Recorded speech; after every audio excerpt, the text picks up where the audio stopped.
हम वाक और अभिव्यक्ति की स्वतंत्रता के बारे में भारतीय संविधान के अनुच्छेद 19 का पुरजोर समर्थन करते हैं। उदाहरणों, छवियां और संदर्भों सहित यह वीडियो केवल मनोरंजन, सूचना और शैक्षिक उद्देश्यों के लिए प्रदान किया गया है और चैनल किसी भी अवैध गतिविधियों को बढ़ावा या प्रोत्साहित नहीं करता है। हमारा मकसद समाज को जागृत करना है। जय हिंद दोस्तों, मैं आपका दोस्त तोहफा एक्स मुस्लिम। दोस्तों, एक्स मुस्लिम इमरोज आलम के हिम्मत को मेरा सल्यूट है। आपने हर तरह का समाज सेवक, समाज सुधारक देखा होगा, लेकिन ऐसा समाज सुधारक जिसका जिगर फौलाद का और आत्मविश्वास से भरा हुआ नहीं देखा होगा। पब्लिक पैलेस में खड़े होकर इस्लाम की कुप्रथा और कुरीतियों पर खुल्लम खुल्ला बात करना बिल्कुल भी आसान नहीं है। एक ऐसा मजहब जिसके फॉलोवर्स इतने उग्र हैं, जिनके दबाव में देश में बहुत कुछ बदल जाता है। आपको शाहबानो केस याद होगा और अभी हाल ही में शर्मिष्ठा पनोली, जो भारत का ट्रेंडिंग न्यूज रहा है। इसी बात से आप लोग अंदाजा लगा सकते हैं कि एक्स मुस्लिम इमरोज आलम का ये कदम कितना हिम्मत भरा है। इस हिम्मत भरे कदम से सारे मुल्ला मौलवियों की बोलती बंद है, क्योंकि एक्स मुस्लिम इमरोज आलम कुरान और हदीसों से रेफरेंस बताकर बात कर रहे हैं। तो समय को बिना गंवाए आइए इस वीडियो को देख ही लेते हैं।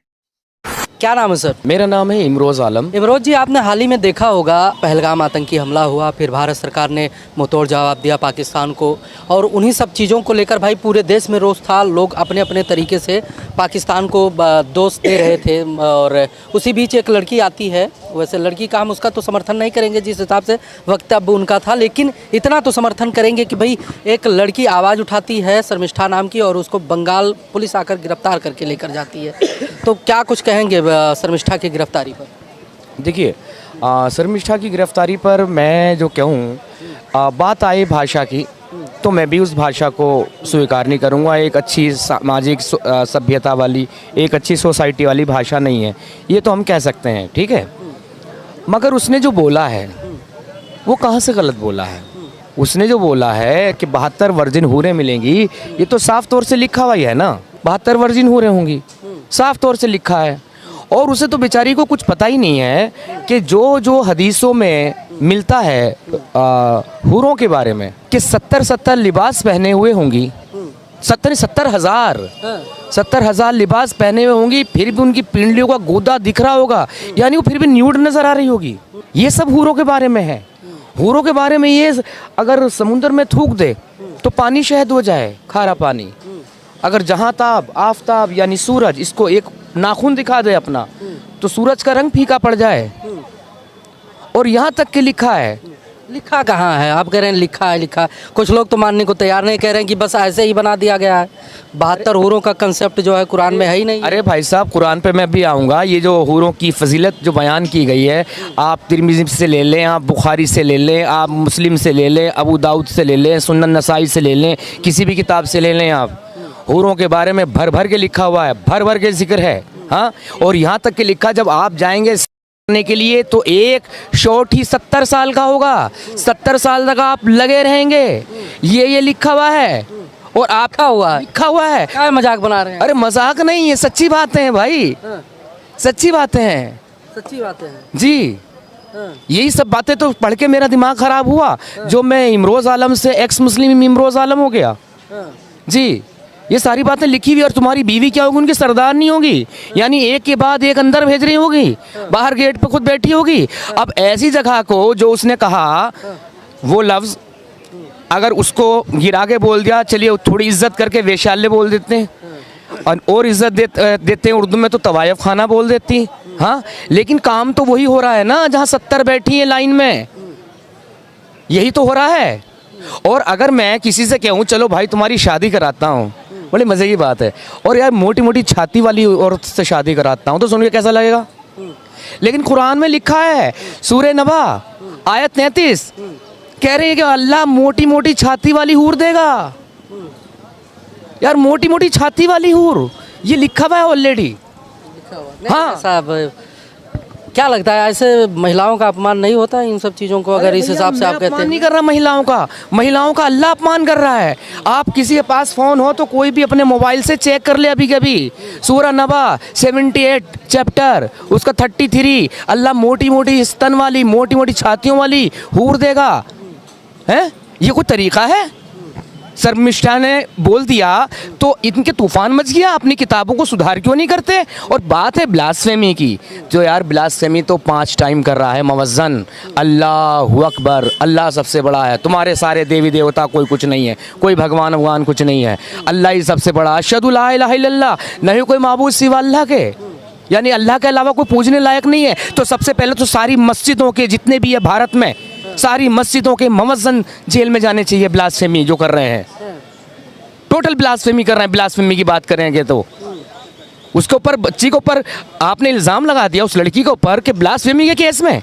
अरे लिखा किसने है ये मैंने नहीं लिखा, ये तुमने भी नहीं लिखा, ये जो लिखा हुआ है अजान क्या है पूरा मीनिंग देख लो भाई। हाँ और थोड़ा बता दीजिए। अरे भाई अल्लाहु अकबर, नहीं कोई अल्लाहु अकबर, अल्लाह सबसे बड़ा है, अशहदु ला इलाहा इल्लल्लाह, मैं गवाही देता हूँ। और गवाही भी किस चीज़ की दे रहे हैं, जो ना आँख से देखी है ना कान से सुनी है। हिंदुओं को अंधभक्त बोलते हैं ना, इससे बड़ा अंधभक्त कौन होगा। उस चीज़ की गवाही दे रहा है जो उसने देखी नहीं है, और गवाही में भी ये कि सिर्फ अल्लाह ही इबादत के लायक है, यही एक पूजनीय योग्य है और कुछ नहीं है। ये मीनिंग है, कर लो गूगल कर लो।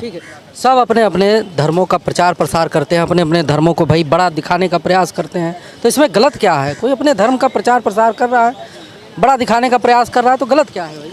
अच्छा आपने देखा होगा 2 कंपनी है टेलीविज़न की या मोबाइल की, सैमसंग वीवो की बुराई करके अपना माल बेचती है, या वीवो सैमसंग की बुराई करके बेचता है। तो दूसरों की बुराई करोगे क्या। अब देखिए कुरान की बात है, ब्लास्फेमी की, अल्लाह को अरेस्ट कराओगे, ब्लास्फेमी की बात करोगे तो आप देख लीजिए कौन सा सूरा, ये सूरह अंबिया आयत 98, पढ़ लो, देख लो अपनी आँख से। अल्लाह साफ तौर से कह रहा है कि तुम ही नहीं तुम्हारे देवी देवता भगवान वो भी सबके सब जहन्नुम में जाएंगे। इस लेवल पे ब्लास्फेमी कर रहा अल्लाह।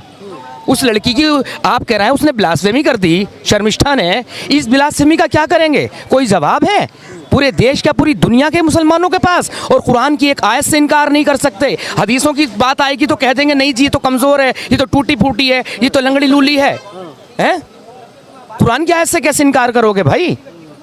सब तुम्हारे जितने भी देवी देवता है, ईश्वर भगवान गॉड जिसको भी तुम मानते हो, सब के सब टोटल जहन्नुम में जाएंगे, सब जहन्नुम में जाएंगे। जहन्नुम का कंसेप्ट क्या है, थोड़ा समझाइए। जहन्नुम का कॉन्सेप्ट, जन्नत 2 ही चीज़ें हैं, जन्नत और जहन्नुम। जन्नत में अय्याशियाँ फुल, और जहन्नुम में सज़ा है अल्लाह की मानी, जो पूरी तरीके से आप दिमाग को बंद करके रखें, पूरी ज़िंदगी इस्लाम पर चले तो जन्नत में जाएंगे, और जन्नत में अय्याशियाँ हैं, और जहन्नुम में भी ऐसी ऐसी सज़ाएँ हैं। आपकी एक चैन जंजीर खोलती हुई जहन्नुम पिछवाड़े से डाल के मुंह से निकाल ले जाएगी, ये सज़ाएँ बताइए, ये सज़ाएँ हैं जहन्नुम में। अब सज़ा तो ढंग की चुन लेते हैं। ब्लास्फेमी कर रहे हो, एक जगह नहीं कितनी जगह पे कर रहे हो।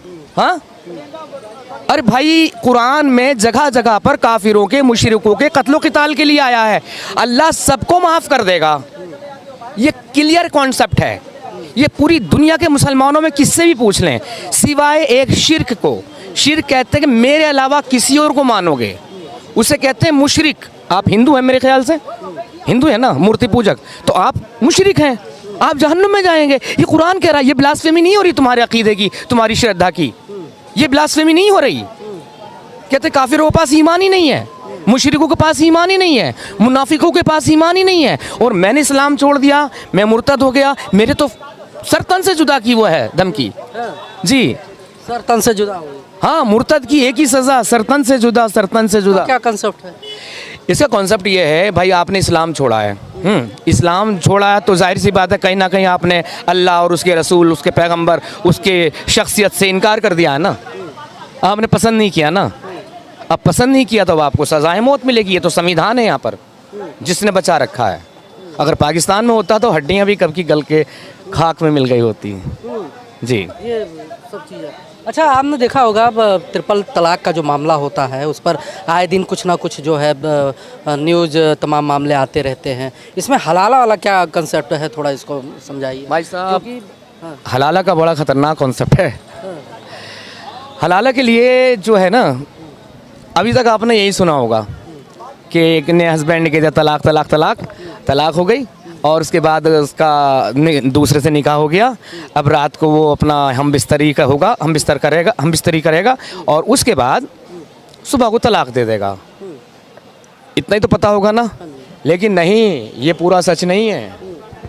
बुखारी की हदीस है, हदीस नंबर भी बता दूंगा। हाँ, अल्लाह के रसूल ने ये कहा, मोहम्मद सल्लल्लाहु अलैहि वसल्लम का फरमान है। पहले तो उन्होंने कहा अगर इस नियत से हलाला करोगे कि सुबह को तलाक दे देंगे तो ये हलाला हराम है। असली हलाला वो है, कहा कि जब तक तुम उस औरत का, ये शब्द है बयान, जब तक तुम अच्छे से उसका मज़ा ना चख लो तब तक तलाक नहीं देंगे। बुखारी की जिंदा हदीस है। 2639 और एक है 5261। आप खुद देख लो, मोहम्मद सल्लल्लाहु अलैहि वसल्लम कह रहे हैं जब तक उस औरत का मज़ा, उसका टेस्ट, उसका जायका अच्छे से ना चख लो तब तक तुम तलाक नहीं दे सकते। और जब यही चीज़ पर अमल किया जाता है कि किसी बुढ़े से शादी कर दी या किसी मस्जिद के इमाम से, मुल्ला से शादी कर दी, अब वो तलाक देने के लिए तैयार नहीं होता। अक्सर आता ना ये। अरे उसे फिर अय्याश बोलते हैं, उसे बिगड़ा बोलते हैं। अरे भाई, वो जो कर रहा है वो सुन्नत फॉलो कर रहा है, हुजूर का फरमान पूरा कर रहा है, ये तो लिखा हुआ है ना, ये तो लिखा है, कुरान से साबित है लाला, आप इनकार नहीं कर सकते, है ना। और तलाक दे दी, और जब तक मर्द से चाहे यूज़ कर रहा, फिर उसका जो शौहर होगा, खामिंद होगा, उसका मन भर गया, अब मुझे बीवी नहीं चाहिए, फिर उस तलाक देता है। उसका तो मतलब है जब टेस्ट पूरा हो गया अब तलाक दे देगा, ठीक है। अब फिर उसके पास जाएगी, फिर कहाँ जाएगी वो? हाँ, अरे भाई, बुढ़ापे में तलाक देते हैं। मेरी एक नज़म जिस भूल रहा हूँ, जिसका मफहूम, जिसके अर्थ इतना था आखिर में, तुम इस उम्र में मुझे तलाक दे रहे हो, इस उम्र में तो कोई औरत अपनी गुजर बसर के लिए वेश्या भी नहीं बन सकती, अपने जिस्म को भी नहीं बेच सकती। पूरा हुस्न, पूरा शबाब, पूरी जवानी लूटने के बाद तलाक तलाक तलाक, इस लेवल पे नौबत आती है।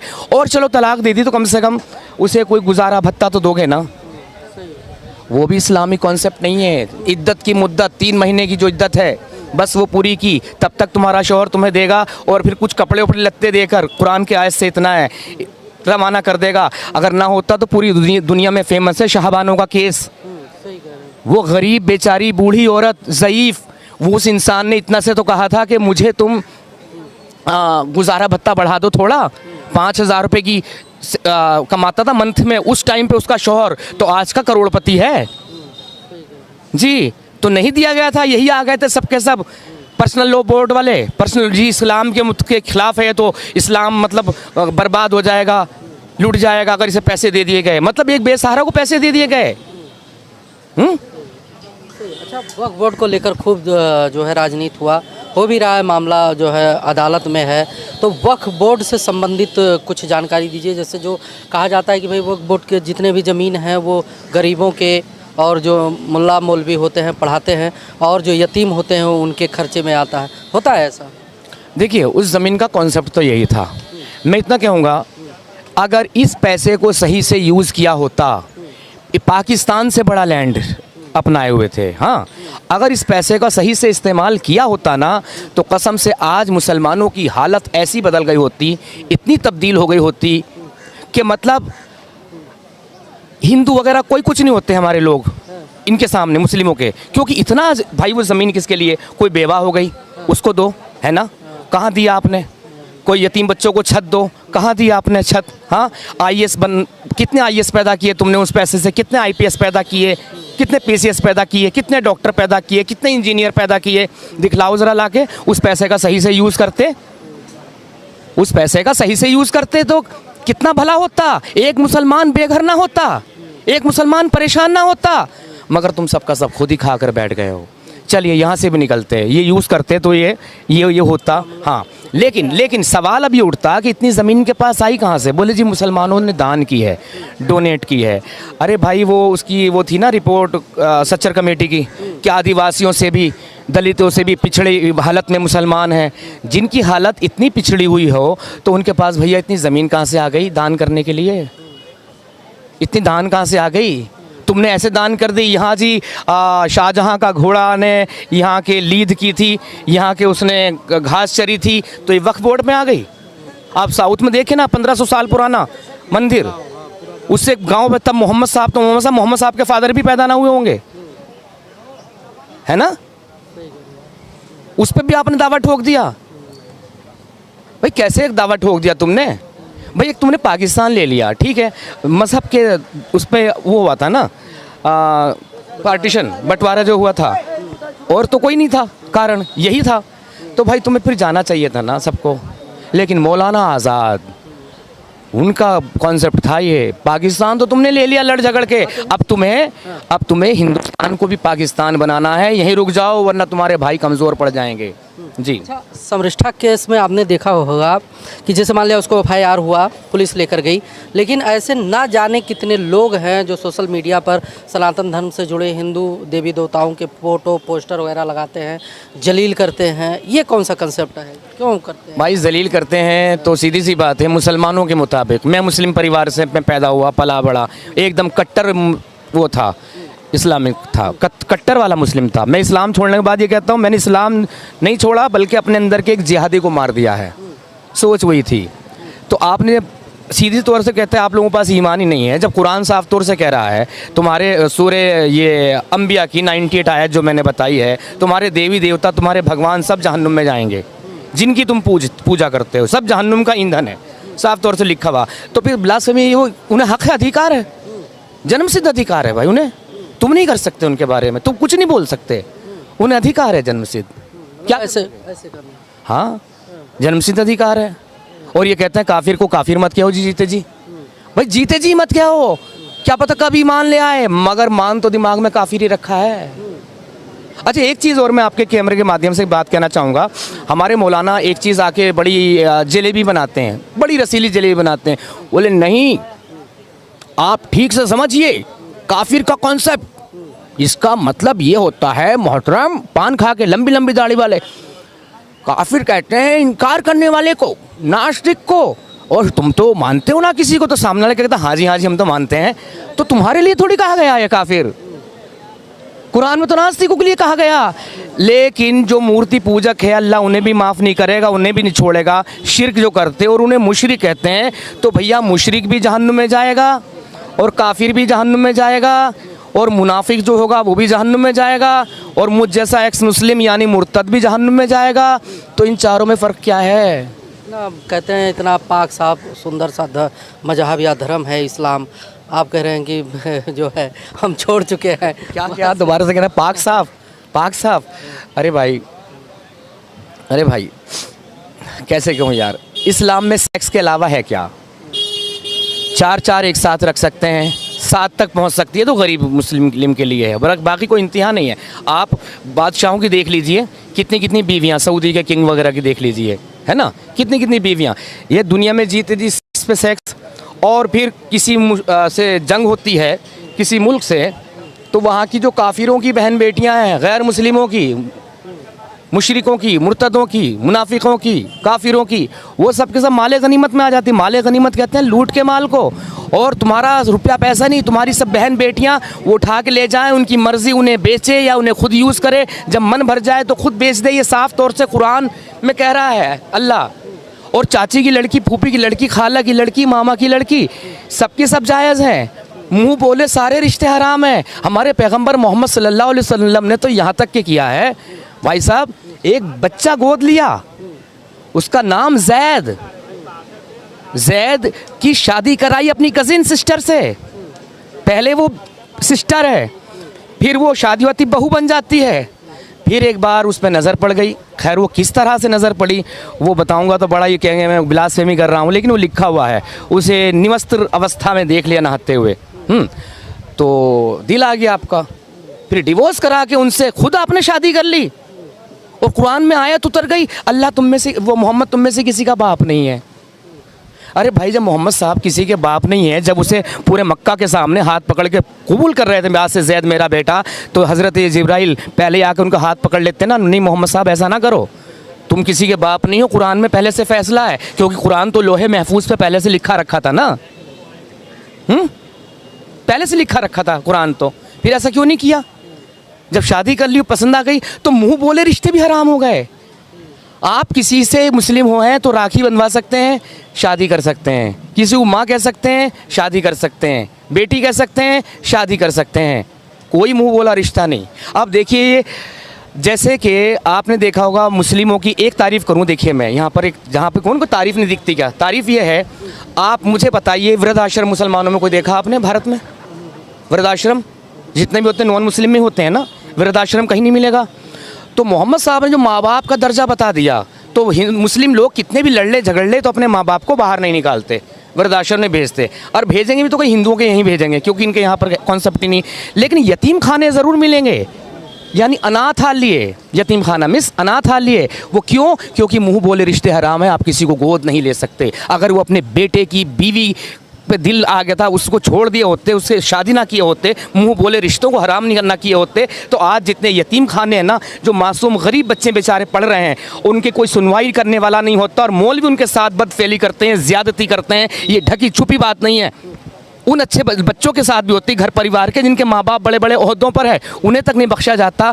तो फिर इन बच्चों के साथ क्या हालत होती होगी, क्या सुलूक होता होगा इनका। जैसे आपने देखा होगा भाई, आतंकी हमला होता है पहलगाम में, भारत सरकार मुंहतोड़ जवाब देती है। हमारे देश में एक सुर में आवाज़ उठता है, लोग समर्थन करते हैं भारत सरकार का। लेकिन कुछ लोग भी हैं अपने यहाँ, तमाम जासूस मिले, तमाम ऐसे भी लोग हैं कि जो भारत में रह के पाकिस्तान के प्रति उनका प्रेम झलक के सामने आ ही जाता है। देखिए पाकिस्तान क्या है अपने आप में, पाकिस्तान कोई गैर मुल्क नहीं है इनके लिए, एक इस्लामिक स्टेट है और वो ला इलाहा इल्लल्लाह मोहम्मद रसूलुल्लाह इसकी बुनियाद पर बना है। और ये कलमा यहाँ भी पढ़ा जाता है, 5 टाइम अजान में पढ़ा जाता है, ठीक है। तो भाई मुसलमान का भाई है, कलमे वाला भाई है, काफिर का भी भाई नहीं हो सकता। अल्लाह ने तो साफ तौर से कुरान में कई जगह कह दिया कि काफिरों से दोस्ती ना करो, मुशरिकों से दोस्त, जो गैर मुस्लिम है कुल मिला के उसमें सब आ जाते हैं टोटल, उनसे दोस्ती ना करो। भाई मुसलमान का खून मुसलमान पे हराम है। अभी जो किसी ने बोल दिया था हमारी बहन सोफिया कुरैशी के लिए, तो मैं कहना चाहूँगा बहन सोफिया कुरैशी, आप पक्की देशभक्त हैं, सच्ची हिंदुस्तानी हैं, आपके उसमें कोई कमी नहीं है। लेकिन इस्लाम के मुताबिक आप देखें तो आप जहन्नुम में जाएंगी इस्लाम के मुताबिक, क्योंकि मुसलमान पर मुसलमान का खून हराम है। सोफिया कुरैशी समझे, वो देशभक्त हैं। अब वो इस्लाम की नज़र से मुसलमान नहीं रही, चाहे कितना कहती रहें कि मैं मुसलमान हूँ। आप एक अच्छी देशभक्त हैं, आप एक अच्छी हिंदुस्तानी हैं, हम सब की बहन हैं, हाँ। लेकिन आप अब इस्लाम में नहीं हैं, इस्लाम के मुताबिक भले आप कहते रहें, ऊपर से कुछ भी करते रहें। मतलब ऐसा होता है जी, मतलब कि अगर जो पाकिस्तान यानी कि इस्लाम से जुड़ा हुआ देश है, अगर पाकिस्तान के समर्थन में गए कोई भी हो यहाँ के मुसलमान, तो वो मुसलमान नहीं, पाकिस्तानी नहीं भाई, दुनिया का कोई भी देश हो, कोई भी देश हो। आप देखिए फ़िलिस्तीन कहाँ है, गाज़ा कहाँ है, इतने लोग मर रहे कट रहे, ये चारों तरफ से मुसलमान परेशान हैं, हाँ। इतने बांग्लादेश में मारे, कितने मुसलमान परेशान हैं, दिखाई दिया आपको, कितना मुसलमान परेशान दिखाई दिया हिंदुओं की मौत पर। क्यों? कुरान तो साफ तौर से ऑर्डर कह रहा है ना, सूरह अनफाल चैप्टर आयत 39 साफ तौर से कह रही है, काफिरों से तब तक जंग करो जब तक कि पूरा दीन अल्लाह का ना हो जाए। ये मैं नहीं कह रहा, ये आप नहीं कह रहे, ये कुरान कह रहा भाई, ऑर्डर है। कुरान क्या, अल्लाह का ऑर्डर है, जिससे इनकार नहीं कर सकते आप। जिसने एक आयत से क्या, एक अलिफ से भी इनकार कर दिया तो वो इस्लाम से खारिज हो गया, अब उसका ठिकाना जहन्नुम है। मैं इतना बता दूं, मेरा नाम इमरोज़ आलम, मेरा एक छोटा सा चैनल है ईमान वाला काफिर, उस पर गिरगिट का लोगो है। गिरगिट का को भी मारना इस्लाम में सवाब है, इस्लाम को मैंने छोड़ दिया तो अब मुझे भी मारना सवाब है। तो ये चैनल है जिस पे हम डिबेट करते हैं, बातचीत करते हैं। मेरी वीडियोज़ देखिएगा, मेरे उस पर गाने भी पड़े हैं जो मैंने इस्लाम पर किए हैं। हाँ, लाइव वगैरह मैं थोड़ा सा आप मैंने देखा बार बार कहते हैं कि मारने और ये सब वो सब, आप जो है सही कह रहे हैं कि हम सही बातें कह रहे हैं जो लिखा हुआ है, और उसके बाद ये भी डर है आपको कि कहीं मार ना दिया जाए। अरे भाई साहब देखिए, होता क्या, आपने पुरानी फिल्में देखी होंगी 1950 से थोड़ा सा आगे चल के, है ना। क्या होता है, एक वो गिरोह है, काली नंबर 2 की दुनिया में इंसान काम करता है। जब उसके बच्चे बड़े हो जाते हैं और या बीवी का ज़मीर जाग जाता है, जिस दिन बीवी को पता चलता है कि तुम हमें ये हराम की कमाई खिला रहे हो, हम या भी जो है इससे निकल जाओ, फिर वो उसका ज़मीर जागता है, वो कहता साहब आज से मैं तुम्हारी इस 2 नंबर की दुनिया को, हराम कमाई को छोड़ रहा हूँ, मुझे माफ़ कर दो। बोले ठीक है जाओ ऐश करो। जैसे आगे चलता है उसके गोली लग जाती है। क्यों? क्योंकि वो अब अंदर की बात बाहर बताएगा, बाहर ना बता दे। इस्लाम में भी यही खतरा है, अंदर की बात बाहर ना खोल दे, इसलिए मारना खतरा। अच्छा, एक सवाल और मैंने बहुत सारी उसमें देखा, प्यारे दोस्तों जो सुन रहे होंगे आपके व्यूअर्स, तो वो कहना चाहूँगा, मैंने बहुत सारे उसमें देवबंदियों का भी, बरेलवियों का भी, शियाओं का भी, मैंने सब लोगों का देखा कि मुर्तद की सज़ा सरतनशुदा। आखिर ऐसा क्यों, ऐसा क्यों? तो सब में एक बात पता चली जी, उसने गद्दारी की है, गद्दार की सज़ा मौत होती है। तो जाहिर सी बात है, हमारे कोई देश का भी गद्दार होगा तो हम उससे सब मौत ही देंगे, है ना। गद्दार की को बिल्कुल मौत दीजिए, लेकिन एक बात ये बताइए, गद्दार की सज़ा मौत है। एक हिंदू, एक सिख, एक जैन, एक बौद्धिस्ट अपना धर्म छोड़ के आपके यहाँ पे आ रहा है, वो भी तो अपने भगवानों से, अपने देवी देवताओं से, अपने सबसे गद्दारी करके आ रहा है ना। और उन गद्दारों को तुम पनाह दे रहे हो अपने यहाँ। जब गद्दार की सज़ा मौत है तो फिर गद्दार के गिरोह की सज़ा क्या है, ये आप खुद तय कर लीजिए अपने ही कॉन्सेप्ट की, अपने ही इल्म की रोशनी में।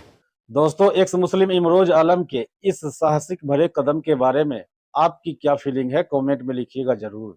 और एक्स मुस्लिम एक्टिविज्म के लिए हमारा समर्पण आकर्षक है, तो ज्वाइन बटन दबाकर हमारे चैनल का मेंबरशिप ले लीजिए, हमें और ज्यादा सपोर्ट मिलेगा।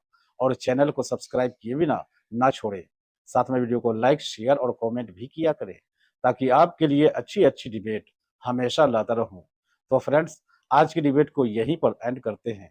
फिर से हाजिर होऊंगा आपके बीच एक और नई डिबेट लेकर। अपना और अपनों का ढेर सारा ख्याल रखिए। इंसानियत जिंदाबाद, वंदे मातरम, भारत माता की जय।